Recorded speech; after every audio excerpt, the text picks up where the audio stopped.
अस्सलाम वालेकुम वरहमत वबरकातुहू। प्यारे दोस्तों, आज हम आपको एक लड़की और उसकी भाभी की सच्ची दास्तान उन्हीं की जबानी सुनाने वाले हैं। दोस्तों, वो लड़की कहती है कि मेरा नाम सफीना है। मैं अपने भाई और भाभी के साथ अलग रहती थी। वालिदैन के इंतकाल के बाद अब वही मेरे सर पर साया किए हुए थे। भाभी मेरी सहेली जैसी थी, मेरी हर चीज का ख्याल रखती। लेकिन भाभी की कोई औलाद नहीं थी। भाभी को बच्चे बहुत पसंद थे। वो दूसरे बच्चों को हसरत भरी निगाहों से देखा करती थी। मैं भी अपने घर में रौनक देखना चाहती थी। बच्चों की चहल पहल, बच्चों की आवाजें, उनके साथ खेलना, लेकिन सब बहुत मायूस थे। किसी ने हमें मजार शरीफ जाने का मशवरा दिया तो किसी ने हकीम का। मैं भाभी के साथ मजार पर भी जाती थी क्योंकि वो अकेली होती थी। भाई तो काम पर चले जाते थे, इसीलिए भाभी के साथ मैं काफी मजारों पर भी गई। वहां भी काफी देर बैठे थे।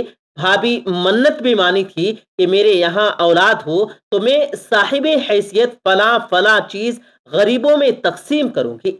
लेकिन इससे भी कोई नतीजा हासिल ना हो सका। इसीलिए काफी महीने इस तरह आते जाते रहे। फिर उससे भी सभी मायूस हो गए। तो फिर भाभी की फूफीजाद लड़की ने किसी हकीम के पास जाने का मशवरा दिया।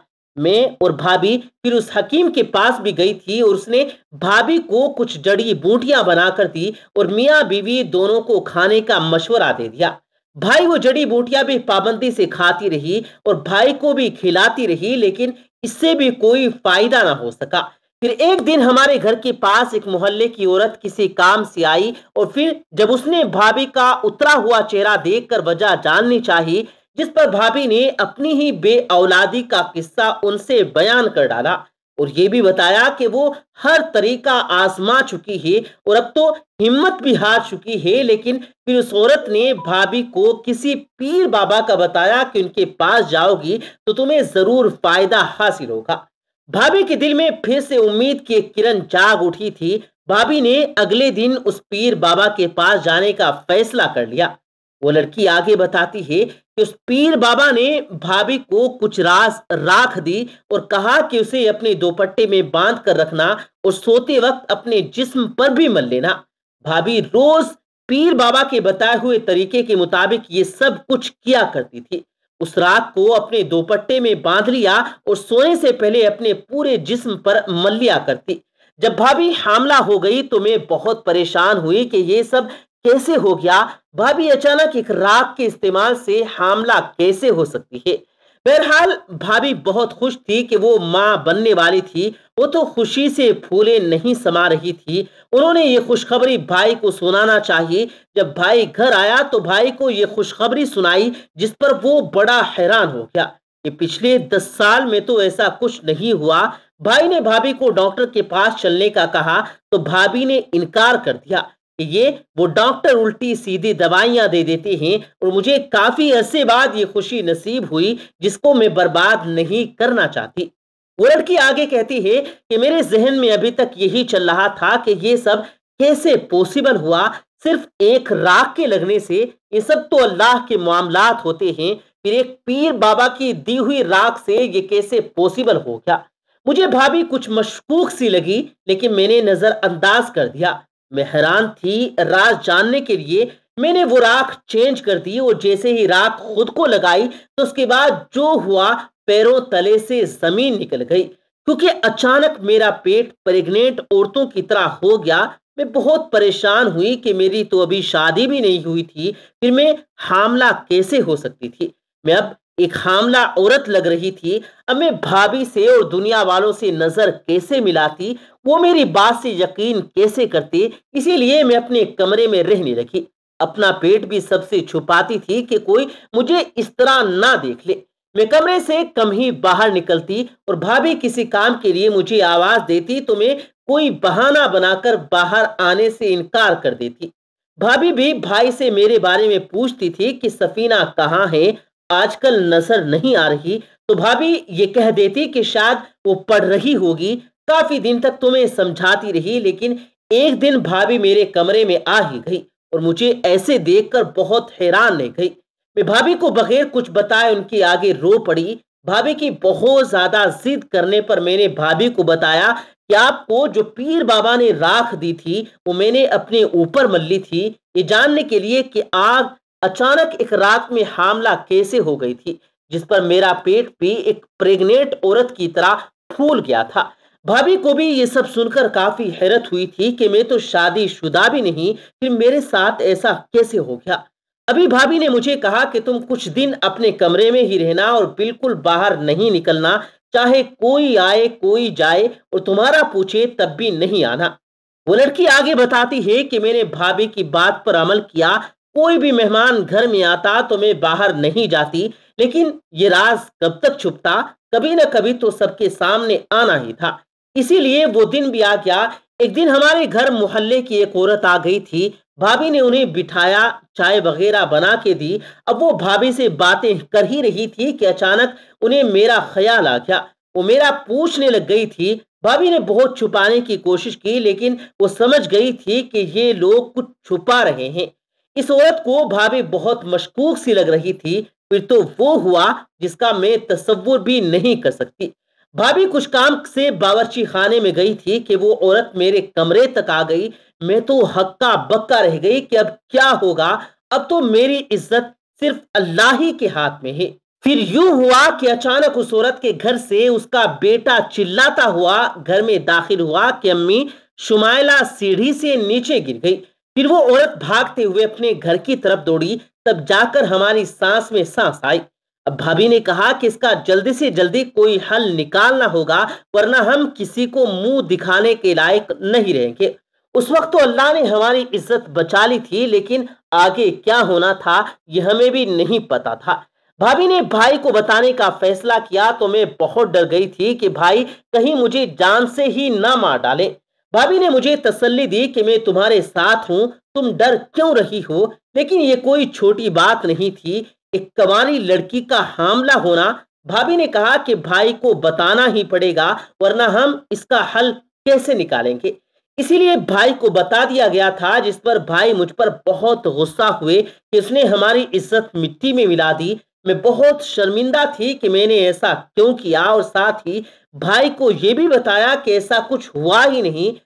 بھابھی نے بھائی کو بہت سمجھانے کی کوشش کی، جس پر بھائی بہت ناراض ہو گئے۔ اب بھابھی نے بھائی سے کہا تھا کہ ڈاکٹر کے پاس چلتے ہیں، وہ اس کا کوئی نہ کوئی حل ضرور نکال دیں گے، لیکن بھائی نے اس بات کا کوئی جواب نہ دیا اور اپنے کمرے میں چلے گئے۔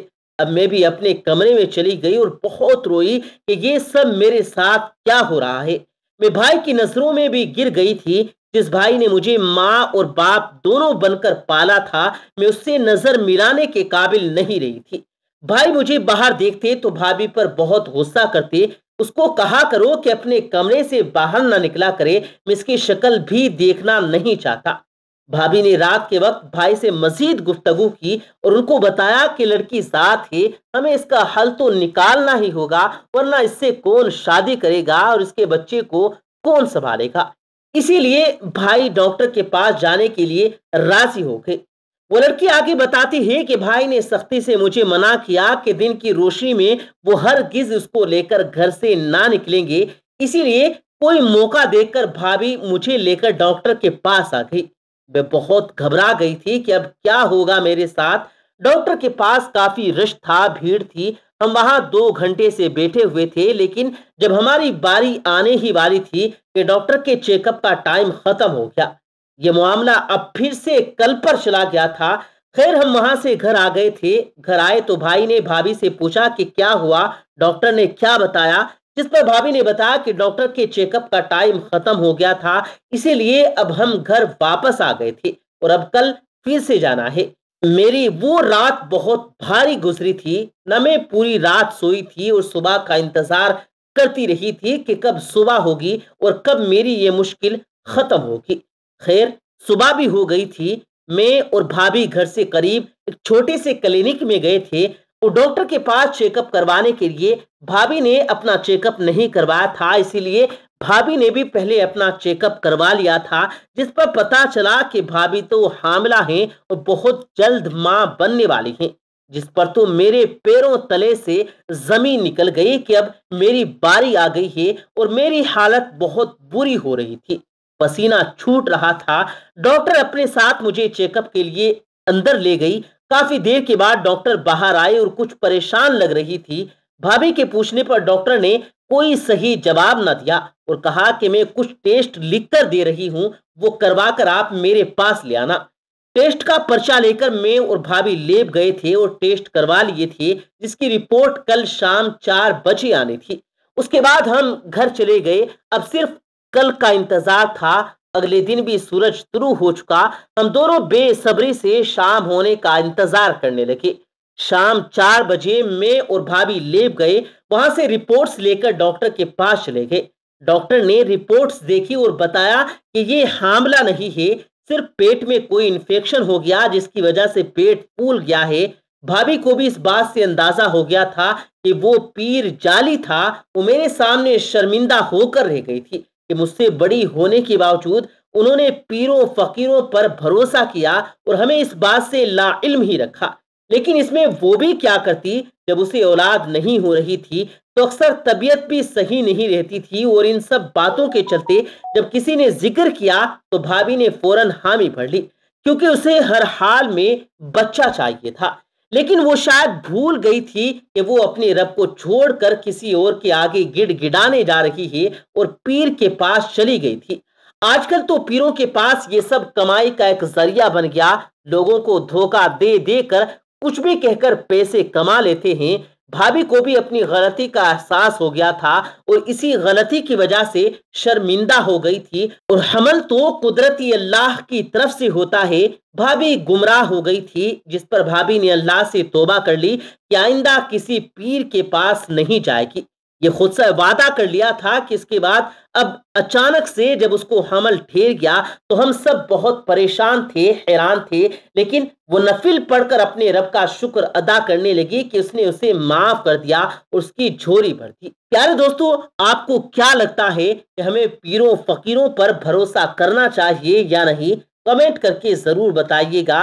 और आखिर में जो भाभी हामला हो गई वो बहुत अच्छा था, या उसकी सजा यही थी कि इस इन्फेक्शन की वजह से वो हमेशा बांझ ही रहती और दूसरे लोग भी भाभी को देखकर नसीहत हासिल करते और दोबारा कभी पीरों के चक्कर में ना पड़ते?